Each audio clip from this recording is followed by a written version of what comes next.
Kung singa til makin ake puang hia Hosana zayoi zong le Van mang lung kim namun kalvari tanga Singham se donga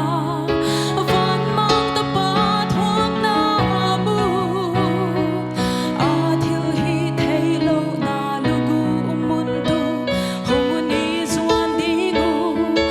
Ilang kanya dom na ki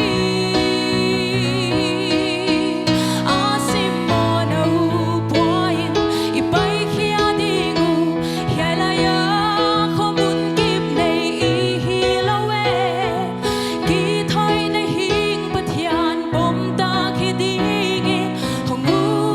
ni kwan dingu Dai nola at huwag na'y kopi dingu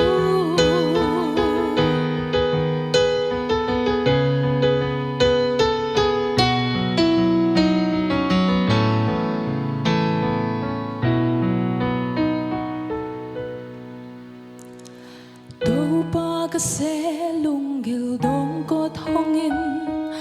Dai no la ka hong po te Lei voal sol na a na mel mu chian tu min Calvary tanga hon tunin kamit vak na Kay diyan at huwag na hon kopi dingin Hon siyang thakin to pa Ganun na nang din kon la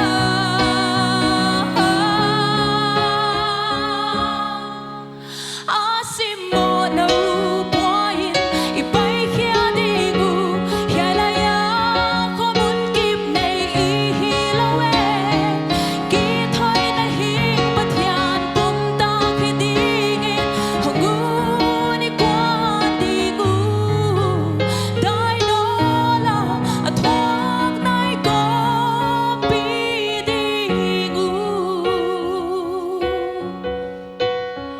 Kitay na hing patyan Punta kidingin Hongun ikwan dingu Dai nola at huwag na'y kopi dingu